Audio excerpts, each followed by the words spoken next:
망원동에서 한 40년째 살고 있는데요. 제가 제일 처음에 망원동에서 살았던 곳은 지금은 망원 1동에 살고 있는데 망원 2동이에요. 근데 망원 2동이라는 표현이 되게 오랜만에 쓰는데 규모에 이렇게 찍혀 있더라고요. 너무 설렜습니다. 그 망원 2동 주민센터 아시죠? 네. 거기에서 이제 성산대교 건너가는 찻길 가는 쪽으로 좀 가서 제일 끝쪽에 제가 살던 집이 있었는데 한번 가보니까 아예 다 그 지역 자체가 흔적이 제가 알고 있는 그런 흔적이 없더라고요. 아무튼 망원 이동이라는 것이 저한테는 참 그 추억의 공간인데 제가 또 평생에 교회 다니면서 이렇게 가까운 교회는 처음 와보거든요. 너무 편하게 왔는데 이 자리가 저한테는 너무 좋습니다. 근데 또 좀 낯선 것도 있어요. 저는 한 번도 이렇게 이런 거 이게 뭐예요 이름이? 네, 이거 한 번도 해본 적이 없어요. 그리고 교회력에 따른 성서 본문들도 제가 좀 편견이 있어서 의도적으로 안 봤거든요. 근데 이게 황파 선생이 여기 교회 전통이라고 그러셔서 해야 돼 하면서 봤더니 의외로 좋더라고요. 네. 세 본문 중에 저는 이제 두 텍스트 얘기를 좀 하려고 하는데요. 창세기 11장 얘기하고 사도행전 2장 얘기인데요. 말에 관한 야훼 신앙사의 두 가지 성찰이 이 두 텍스트에 있지 않을까라고 생각이 들었습니다. 이렇게 성서문이 안 좋았으면 제가 연결시켜 볼 생각을 꿈에도 못했을 텐데 덕분에 저로서는 좋은 경험을 했습니다. 창세기 11장 얘기는 뭐 너무나 잘 아시는 얘기일 텐데요. 바벨탑 얘기예요. 저는 이제 역사 하는 사람이라 나도 모르게 어떤 텍스트 보면 자꾸 역사를 묻게 되거든요. 이 텍스트는 시대가 어느 때일까?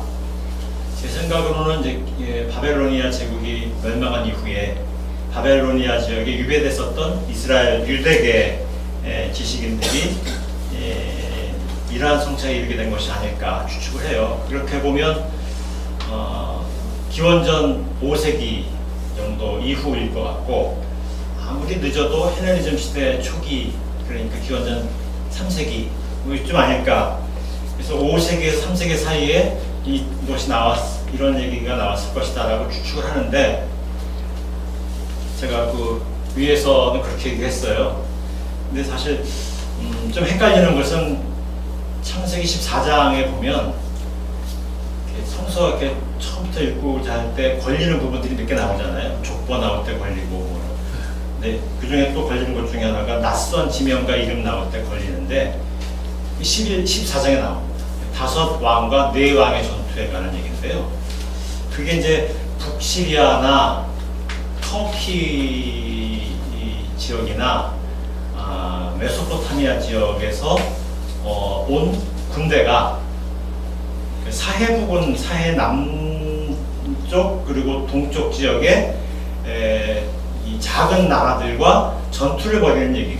너무 상세한 얘기여서 이거는 그 바벨로니아가 이제 주로 고대 제국 중에 그 지역을 공격한 나라는 바벨로니아거든요. 그러니까 바벨로니아에 대한 생생한 기억을 안 갖고 있으면 이런 게 어떻게 나올까? 그러면 아마도 기원전 6세기까지 올라가는데요. 아무튼 뭐 쓸데없는 얘기인데 저는 이제 그런 취약이 있어서 자꾸 묻게 되는데요. 아무튼 기원전 빨리가 오래되면 6세기 이후 또 아마 기원전 3세기 이전 그 사이에 바벨탑에 관한 성찰이 나왔던 것 같습니다. 이에게 요체는 이제 신할 땅이라고 하는 것은 바벨이라고 하는 유프라테스 강의 하류 지역, 그러니까 지금의 이라크의 중부 지역에 바벨이라는 도시가 있는데요.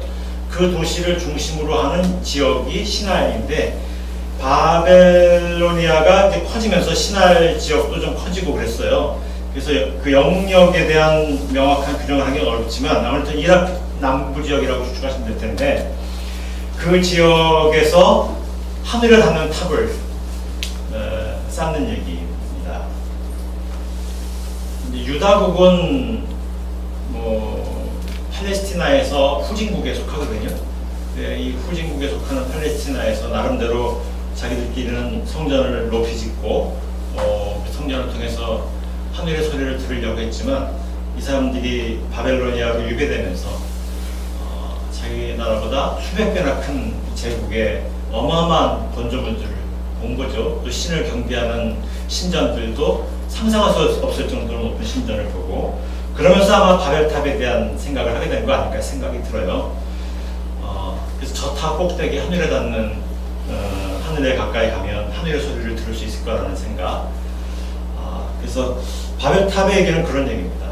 그래서 그 사람들이 하늘에 닿을 만한 탑을 쌓았더니, 그래서 세 개의 언어를 하나의 언어로 다른 언어가 있어도 다른 언어를 다 묵살할 수 있는 언어인 거죠. 하늘의 언어니까. 그 언어를 통해서 세계를 제압하고 세계의 그 언어로 포고를 내면 이 세계는 행복해질 거다라는 그런 이데올로기가 넘쳐흐르는 주장이 바벨탑일 거예요. 그런데 그 결과는 언어가 수많은 언어들이 생겼다라고 하는데, 그 얘기에 들어있는 숨은 뜻은 이제 갈등과 반목이 심해졌다, 극심해졌다라는 뜻일 겁니다. 그러니까 하늘에 닿는 탑을 쌓아서 하늘의 소리를 들으면 세계를 평화롭게 할 줄 알았는데, 세계는 평화로워진 것이 아니라 더욱 전쟁과 반목으로 가득해졌다. 뭐 이런 얘기가 바벨탑 얘기의 핵심 조체였습니다. 그러니까 말에 관한 성찰 일의 초점은 하늘과 소통하려는 욕망이, 그래서 하늘과 소통해서 이 세상을 평정하겠다, 아름답게 하겠다라는 욕망이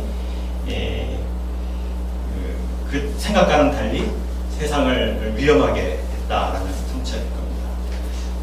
우리 그리스도교도 이런 점에서 혐의가 많죠. 여기 뒤에 십자가가 있고 제가 이렇게 서서 여러분들 막 얘기하는 걸 마치 내가 신의 말을 대신 말하는 사람 같잖아요. 하늘에 말을 듣고서 쓸데없는 생각들을 목사들 하게끔 하는 구조들이 교회 안에 있잖아요. 그런 고민들이 그리스도의 전통에는 너무 많아요. 그러다 보니까 그리스도교가 자행한 많은 잘못들이 있습니다. 제가 한국신앙연구소의 연구원으로 근무한 적이 있어요. 제가 20대 말 30대 초쯤에 한 3년 6개월 정도 일했는데, 그때 이제 저희 소장님이 저한테 백과사전같이 큰 책을 한 권 주시면서 출판을 검토해보래요. 전 독일어 잘 못하는데 독일어 책이고요. 이 책이 20몇 권짜리 시리즈예요. 계속 낼 거래요. 책의 제목은 그리스도교 범죄사. 근데 조금 더듬더듬 그래서 봤더니 정말 이게 심각한 역사가 있는데, 그게 가톨릭 범죄사. 개신교 범죄사는 없을까? 제가 보기엔 부족하지 않을 거예요. 가톨릭 범죄사가. 그런 종교, 역사상 인간이 가지고 있는 거대 종교 중에서 가장 역사적 과오를 많이 저지른 종교가 그리스도교일 겁니다. 그러니까 우리는 하늘에 닿는 탑을 쌓고 그 언어로 세계를 평화를 주려고 하는 생각이 있었을지 모르나 평화를 주지는 않았던 것 같습니다. 바벨탑의 성찰은 오늘 우리의 성찰이기도 한 것 같고요. 또 아마도 유다국 유배민들도 자기들이 예루살렘에 성전을 짓고 그 하늘의 말을 듣고 그 말로 주변 족속들을 이렇게 강요하면 주변 족속들이 행복해질 거라고 생각했을 수도 있는데, 그런 것에 대한 성찰도 이 바벨탑 속의 성찰 속에 있었던 것 같아요. 일종의 문명 비평의 고백인 것 같습니다. 두 번째 성서구절은 사도행전 2장인데요. 사도행전 2장에서 사실은 이제 1절부터 4절까지만 읽으면 될 것 같아요. 제 생각에는. 나머지 구절들은 이제 교회력에서는 길게 다뤘는데 왜 그러냐면 사도행전이 이게 세 명의 사도들의 행전이거든요. 베드로와 필립과 바울의 행전이에요. 그래서 이제 요 얘기 성령 강림 얘기에 베드로 행전이 끼어들어온 것 같은데 이제 제 생각엔 그 베드로 행전 얘기를 같이 읽으면 제가 말하고 싶은 이 주제로 읽을 때 방해가 돼서 저는 이제 오늘은 계속 다른 때는 다 읽으시더라도 오늘은 4절까지만 기억해 주시면 좋겠다 생각이 드는데요. 오늘이 성령 강림주의라고 하더라고요. 좀 몰랐어요. 제가 교회력대로 살지 않아서 성령 강림주의인데 이게 이제 성령 강림주의를 전형적으로 읽는 성서 부분이고 사도행전이 1세기 말 무렵에 그리스도파 공동체, 그것도 이제 그리스도파 공동체 중에서도 좀 유력한 그리스도파 공동체의 성령에 대한 담론입니다. 요한복음, 아까 읽은 요한복음 같은 경우는 1세기 말경의 그리스도파 공동체 중에 약간 아웃사이더들의 고백이 들어있다면 사도행전에는 이제 그리스도파가 물론 그 시절 아웃사이더였지만 그래도 그리스도파 내에서는 일종의 공식적 생각, 이런 말도 좀 과장된 말이겠지만 공식적 생각을 대변할 수 있는 표현들이 이 사도행전 2장에 들어있는데요. 성령이 이제 내려왔다. 근데 그리스도께서 돌아가셨다라는 고백은 이제 사실 많은 사람들이 그리스도의 예수님의 죽음을 겪었잖아요. 눈으로 보고 가슴 아프게 목격했는데 예수님의 죽은 이후에 부활설은 불과 며칠 사이에 퍼져나가요. 돌아가신 직후에. 그러니까 아주 빨리 생긴 신앙입니다. 근데 사실 이건 이스라엘에서 낯선 것도 아닙니다. 요한이 죽었는데 사람들은 요한이 부활했다고 생각했고 그 부활한 이가 예수라고 생각한 사람들도 있었어요. 그러니까 이제 요한 부활설에는 예수가 있었죠. 또 엘리야 부활설에는 요한이 있었습니다.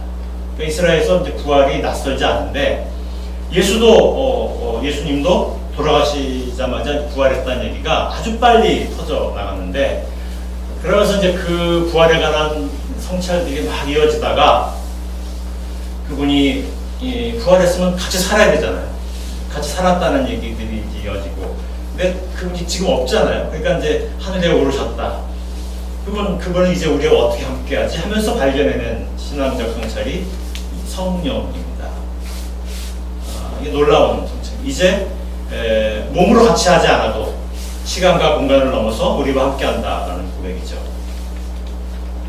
그렇게 해서 예수님이 함께 하게 되었다라는 것을 보여주는 구절 중에 사도행전 2장이 대표적인데 거기서는 이제 성령으로 온 그분이 어떻게 왔느냐라는 것을 보여주는데 사도행전은 되게 성교에 관심이 많거든요.